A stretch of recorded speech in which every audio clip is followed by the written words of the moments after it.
The smoke curled violently from the kitchen, filling the hallway in seconds. The fire started small, just oil on the stove, but it leapt like it had been waiting for the chance. The smoke alarm shrieked as our daughter, Lily, screamed from behind me, coughing and crying. I turned instinctively, grabbing her hand, heart pounding. And that's when I saw him. He wasn't looking at us. Across the patio doors, our neighbor Mia stood outside, banging frantically on the glass, trying to help. The flames hadn't reached her, she was perfectly safe. But my husband didn't hesitate. He bolted toward the door, flung it open, and pulled her inside, right into his arms. He shielded her with his body, ducked her low, guided her to safety while I stood in the thick of the smoke, our daughter shaking beside me. He didn't even look back. The moment was seconds long, but it stretched like slow motion. I called his name, twice, but he didn't hear me. Or worse, he did and chose not to respond. When the firefighters arrived and put out the blaze, the house was chaos. Neighbors huddled outside offering blankets and water. Mia cried in a corner. My husband hovered near her, checking for burns, brushing soot from her cheek like she was made of glass. And Lily.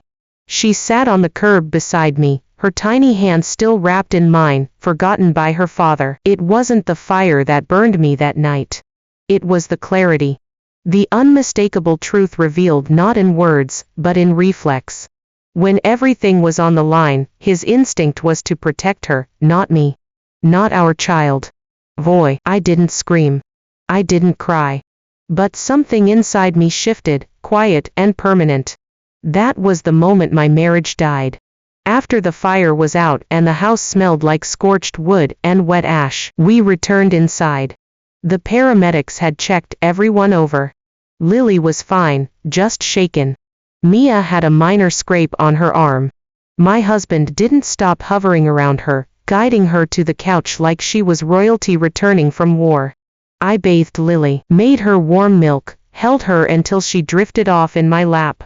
She asked me, in a whisper, why Daddy yelled at her for crying when he helped Auntie Mia first. I said nothing.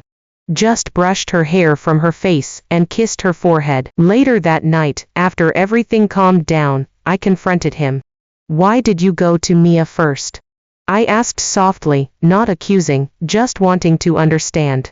He didn't even look up from his phone. She was closer. It was instinct. But Lily was calling for you. I was calling for you. He looked at me then, with a shrug so slight it stung more than a slap. I don't know what you want me to say. Everyone's safe. Isn't that what matters? The dismissal wasn't new. But this time, it cut deeper. Because now I had proof, undeniable proof, that when panic stripped away performance and politeness, I was not the woman he chose to protect. I looked at the man I'd built a life with, supported through job loss, stood by during family crises, sacrificed my own career to raise our daughter while he pursued his ambitions, and realized I was invisible to him. Not in the loud, dramatic way people cry about. In the quiet, insidious way that eats at your soul, every day until you forget you deserve more. From that night on, things didn't explode between us. There were no epic fights. Just silence. Shrinking. Coldness. He texted Mia more. He stayed out later. Said he needed space to process the stress of the fire. Meanwhile, I cleaned the house he ignored. Helped Lily through her nightmares. Researched fire insurance policies. Filed forms. Managed repairs. When his mother called to ask about the damage, he said, Mia handled it all. He didn't even remember I was in the house that day. And yet, I stayed silent. Not because I forgave him. Because I had started to plan. He thought I was stagnant. A stay-at-home mother with fading dreams. And for a while, I let him believe that. It was easier. He liked things simple, him working, me home, everything under control. He believed I had no edge left, no ambition, no other world beyond the school run and groceries. But that was his first mistake, confusing quiet with weakness. The truth is, I never stopped being me. Not even during the long nights with a colicky infant. Not during the years when every penny we had went into his business. Even then, even tired and buried, I kept something of myself alive. While he watched TV late into the night, I was on my laptop, learning Python. While he mocked the idea of working moms burning out for peanuts, I was ossing remote interviews under a pseudonym. While he flirted with Mia under the guise of neighborly kindness, I was rebuilding, course by course, certification by certification. It wasn't just about the job. It was about memory, power, identity. I'd once worked in strategy for a Fortune 500 company before Lily was born. He liked to tell people I gave it up because motherhood fulfilled me, but that was never the full truth. I had given it up for us. For stability. For him. But when that stability cracked, something in me stirred, a long-forgotten voice whispering, "You still remember how to lead." And once I began, everything sharpened. I got certified in data analytics. Then in project management I started building a portfolio, helped local small businesses optimize their customer databases, built dashboards for a friend's startup, submitted my first proposal, under my maiden name, got a response within a week. Then another, then a job offer. The numbers climbed. So did my confidence. The best part.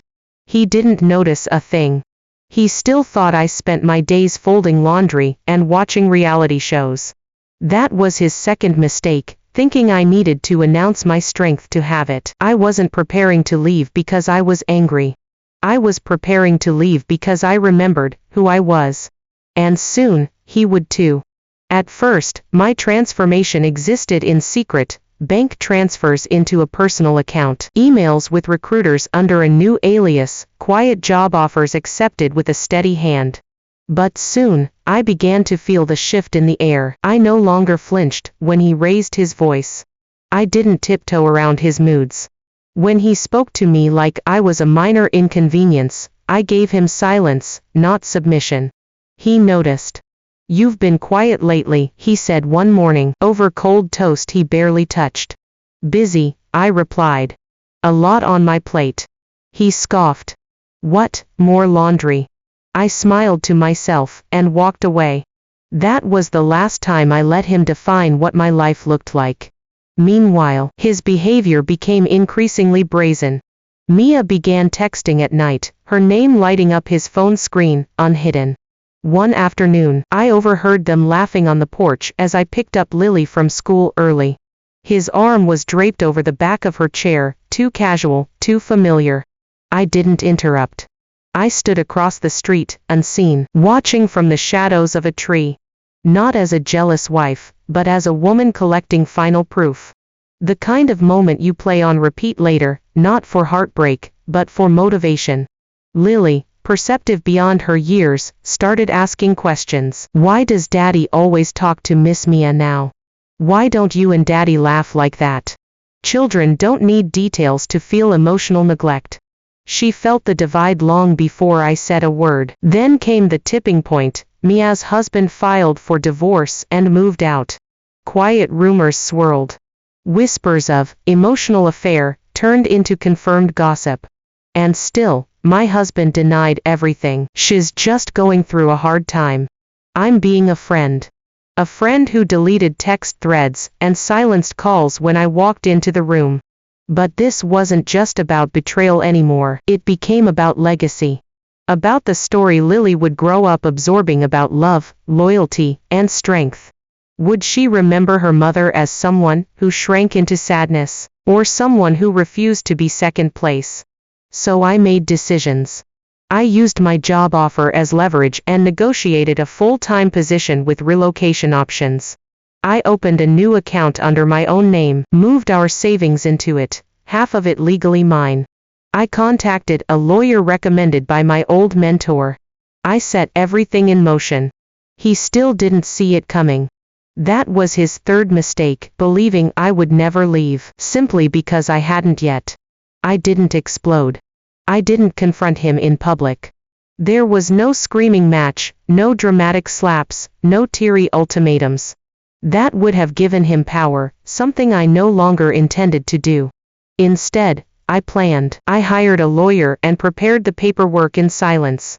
I gathered all the financial records, joint accounts, credit cards, titles, and deeds.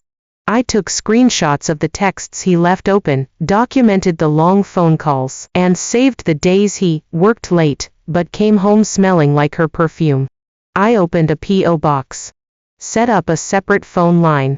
I made sure Lily's school knew I was the primary emergency contact going forward. And then, one Thursday morning, while he was at a business lunch with Mia, confirmed by her tagged Instagram story, I made my move. I signed the lease on a new apartment, paid in full for 6 months with my new income. A bright, sunlit place near a great school, far enough to start over but close enough not to uproot Lily entirely. I arranged a weekend getaway for Lily and me, just a mother-daughter retreat, no fuss. The morning we left, I left the manila envelope on the kitchen counter, * divorce papers, * a spreadsheet of all joint assets, * my signed letter of resignation from our family life, * and a post-it note with one line, "This time, I'm choosing myself." He tried to call 22 times. I didn't answer. He emailed. I read the subject lines, * we need to talk. You're being emotional. Think about Lily. You're making a mistake, * but the only mistake would have been staying. I used the weekend to breathe. To be free. Lily laughed more in those 2 days than she had in months. We painted our nails, read silly books, slept in late, and watched the stars from our new balcony. When we returned Monday morning, movers were already packing the last of our things. A quiet, efficient crew I'd prepaid. By the time he got home, the house echoed with emptiness. He looked around, pale and stunned, like a man waking up from a long nap to find the world moved on without him. And it had. Because while he underestimated me, I rebuilt everything. Career, finances, confidence, direction. And now, finally, freedom. It happened 3 weeks after I left. He showed up at my new apartment without warning, no call, no text. Just the loud, entitled knock of someone who believed they still had access to my life. I didn't answer immediately. I let him knock again. Louder.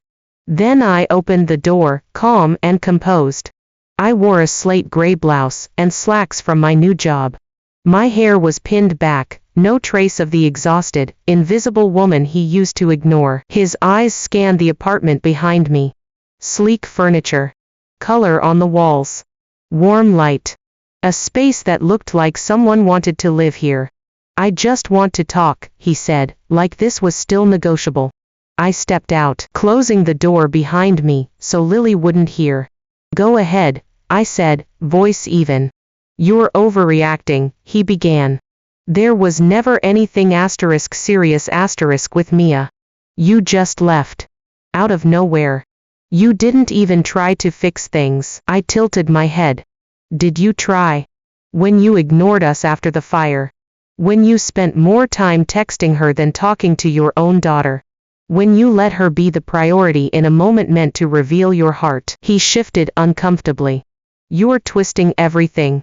I didn't mean but you did mean it," I cut in, voice still level. "You made your choice in the moment it mattered most. I didn't need your words. I saw your instinct. And it wasn't me." He blinked, not used to this version of me, precise, unsparing, unapologetic. "You don't get to rewrite what happened," I said. "And you don't get access to me, or Lily until a court says otherwise." His jaw tightened. "So this is about punishing me?" "No," I said. "This is about protecting myself. And our daughter." He tried one last card. "You think this new life of yours will make you happy?" I smiled, not wide, not cruel, but assured. "I don't think. No asterisk." And with that, I turned and walked back inside. Closed the door with the same steady hand I'd used to build everything he thought I couldn't. He stood on the other side, stunned. That was his final mistake, thinking he could come back to a version of me that no longer existed. 6 months later, I stood outside the courthouse, sunlight warming my skin, divorce papers finalized and clean in my hand. I didn't cry. I didn't smile. I simply breathed, and it felt like the first real breath in years. He sat across from me during the final hearing, shifting uncomfortably in his ill-fitted suit. The man who once boasted that I couldn't live without him now looked at me like a stranger. That's what happens when someone finally sees your full strength. It makes their excuses look small. The judge granted me full custody, with supervised visitation rights for him. I hadn't poisoned the well. I simply laid out the facts, his absence, his neglect, his choices. The emails. The school reports.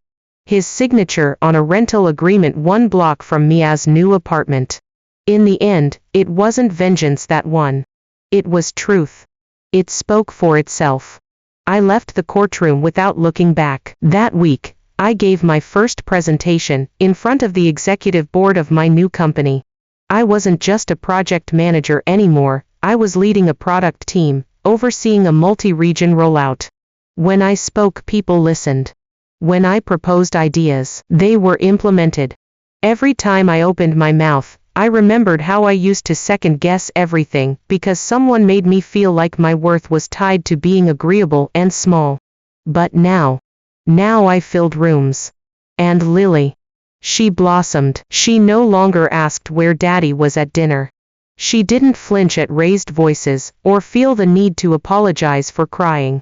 She danced in our new living room, told me silly jokes from school, and called our apartment, our palace.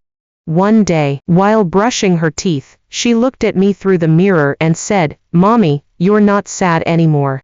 I paused. Then smiled. "No, baby. I'm not." And as the year closed, something unexpected arrived, a letter from Mia.